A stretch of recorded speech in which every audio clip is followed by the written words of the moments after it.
utters the words European sports car, the first image to pop into most people's minds is a Ferrari speeding down the road. The 360 Spider is at the top of the list of cars that come to mind, and for good reason.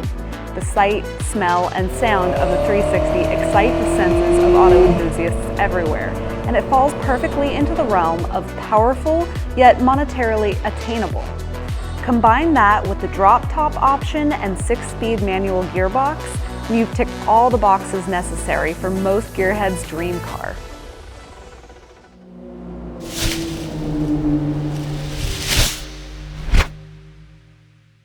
There's a lot of reasons why the 360 has been very popular recently, and it's actually been very popular for a long time. It's a more modern car, and it's the kind of car where you can get in it and drive without any kind of issues. It's not a finicky older car. It still gives you that real, user driving experience. It also fits into that great price range where, as far as Ferraris go, it's on the more affordable side, but you still get all the power and performance you could want. Plus, it reaches a very wide demographic. The younger generation, my generation, can instantly recognize it as not only as a Ferrari, but most people can look at it and go, that's a 360. Plus, you have all the various options. You can have a coupe, a spider, manual, paddle shift. So really, for such in the world of Ferraris, a rational kind of price range, you get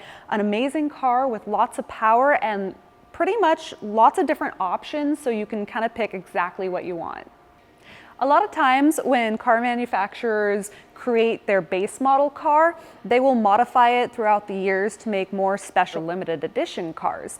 And what a lot of companies will do is they'll start with something like 360 Coupe, and then they'll modify it to make the Spider, or modify it to make the Challenge Stradale, or whatever the other models coming after that will be.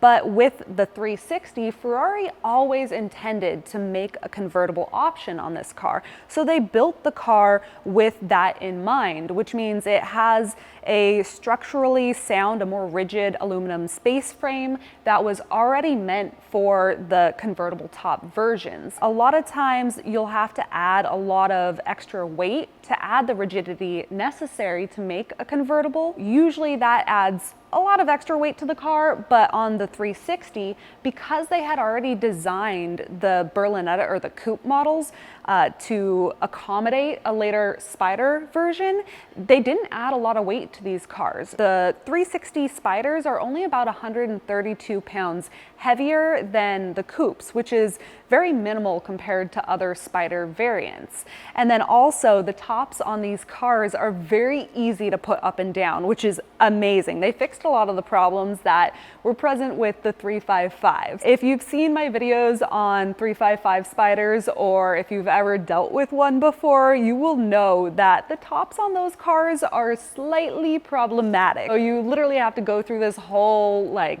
performance in order to get the top down. You have to sit there, turn on the car, press the brake, roll down the window, pull the seat forward.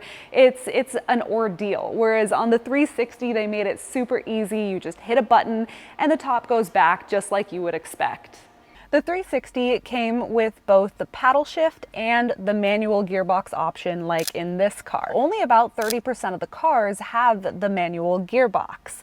And I do have to say that the paddle shift option in the 360 is actually a pretty good shift. The 355s were a little bit lurchy, especially when you first got in one and you had to get used to how it shifts. The 360 made a huge improvement on that, and it was much less lurchy and easy to drive and get used to. But at the same time, the manual gearbox has always been a very popular option, and especially today, there's a huge craze with having a manual gearbox because they don't make them anymore. So, and I gotta say personally, I mean, a car like this, having the manual gearbox is the ultimate option, because when you're driving down the road and you're having a fun driving experience, nothing could make it better except the clinking through the gears of the gated 6-speed with the engine roaring behind you. I mean, that is just kind of the dream, in my opinion. I remember as a kid when the 360s first came out, and I thought that this piece of glass across the engine bay was just the coolest thing I had ever seen. And to this day, I still think that it was a brilliant design idea, because there's just something so special about being able to peer into the heart and soul of the car. And it's one of the features on the 360s that I absolutely adore.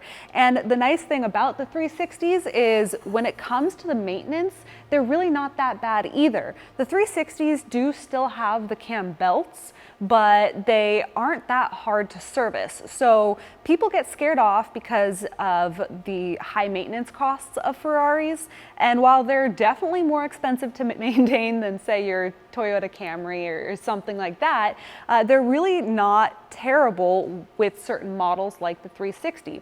So when you hear of like $10,000 to $15,000 cam belt services, that's usually for cars like the Testarossa, which need everything to come out of the car. But on the 360, the service can be done with the engine in the car. So you're cutting down the service price by about at least half. So you can get away with a cam belt service for around $5,000 for a car like this.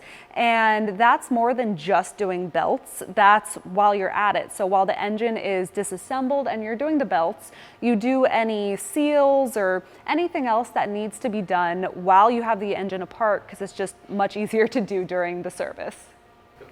It's hard to find a car that ticks all the boxes, and the 360 manages to do just that.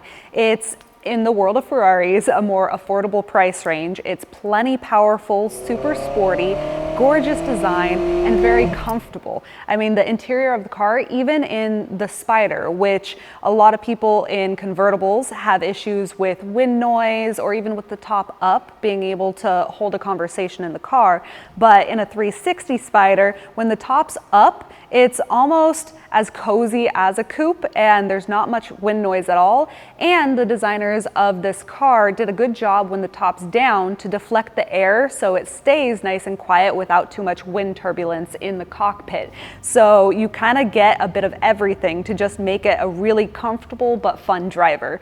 I hope you guys have enjoyed this video and learned a little something new about the 360 Spider. If you like this, then please subscribe and stay tuned, because we got a lot more coming very soon.